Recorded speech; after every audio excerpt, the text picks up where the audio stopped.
When you're born of the Spirit, you don't know where it's coming from. You don't know where it goes. You don't know. You just now, you see light. You see. You enter in, but you don't know where it came from. It just comes, and it happens. And you can't learn about Spirit and be born of it. You can't know about it and be born of it. It has to come. And so I noticed that even the people who say that they're a Christian, they are not of the Spirit, they're of the flesh. You can listen to solutions in their life, they're of the flesh. They have fleshly solutions about problems in their life, worldly solutions. They're not being guided by the Spirit because they have not been born that second time, which is of God. And that's where the problem is. When things go wrong in your life, you shouldn't be looking for a physical solution. You should look at the spirit of it. You know, how did I make that wrong decision? How did I get caught up with this? It's time to look at yourself spiritually to see and understand what went wrong. But people don't do that. They just look for another physical solution because they have not been born of the Spirit, so they don't recognize this spiritual way of living. But you must be born again. And you can be born again. Once you're born of the Spirit, you made me think about something. You're going to see how much you were not in control. This anger you have, you're not in control of that. You have nothing to do with it. You can't make it stop. You can't make it go. You really don't. It's a real live identity that's made a home in you. And it's not you. It controls you. Just like when you're born of the Spirit of God, it controls you. And there's other things fade away. It just you see it and it go and it go and go, right? But you're not in control of that. It's really not you. And that's what I hear too. A lot of people say, oh, it's me, it's my ego, it's my this. You have no idea what's controlling you until you wake up. And once you wake up, once you're born of that Spirit, it's impossible to hate or be mad at anyone else on earth for what they do or say, however they treat you. Because you now see this spiritual thing that's happening. And once you see it, there is no anger or judgment in that at all. You can't help but have compassion for your fellow man, even your worst enemy.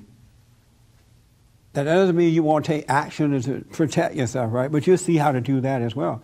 Because sometimes protecting yourself means doing nothing about the situation. And God will handle that too.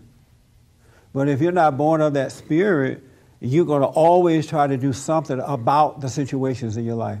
You'll try to hold off for a little while, but Satan say, oh, you better do something before this thing explodes.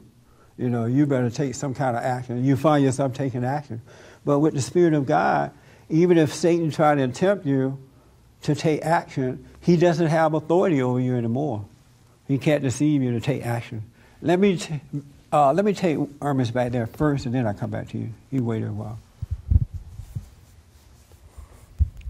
I was going to say I had a situation this week where my son came to me and was telling me about a situation at school where he was being mistreated by, ganged up by his friends.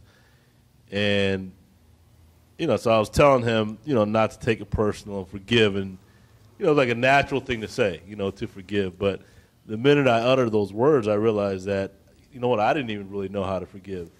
Yeah. And my idea of forgiveness is, not holding on to things, letting things go, and not taking it personal. But I haven't even tapped into that deeper aspect of forgiveness. Right. And very so that was good point. interesting. Yeah. I hear a lot of Christian parents say, oh, forgive, because they heard about forgiveness. But because they're coming out of darkness with this information, it's not working for the kids. Absolutely not working, because it's the wrong spirit. You have to be that light, and the kids can see that light, and then they will see how to deal with situations because you are dealing with them properly.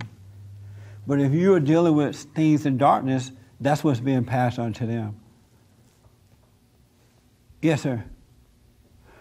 Yeah, I just want to say, you're absolutely right that, when you're in darkness, you always want to do something, and you can't help it, though, because yeah. when you're in darkness, you don't feel good.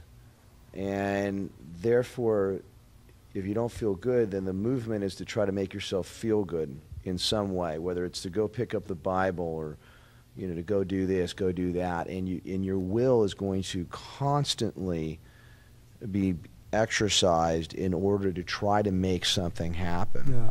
And so it's really deep what you said about really not being able to do anything. You literally, you can't do a thing. But when you're operating from Satan, or Satan's operating through you, it is 24/7, 360 days a year. It's going to give you ideas. Yep. It will even tell you, try not to do anything, and then you'll fight again. You'll fight to do nothing. Yeah. And it's a constant thing, and you can't help that even, because even that is the very nature of not being awake. Yes. So that it's constantly trying to solve that. And that's what you see in the real world with, you know, the way the government tries to solve problems. It's just band-aiding and just getting worse, worse, and worse. And it can't help it, because that's the nature of evil, is to constantly try to do something. This is why you must be born again of the Spirit of God. For more information or to purchase a copy of this show, visit us on the web at www.bondinfo.org or call 1-800-411-BOND.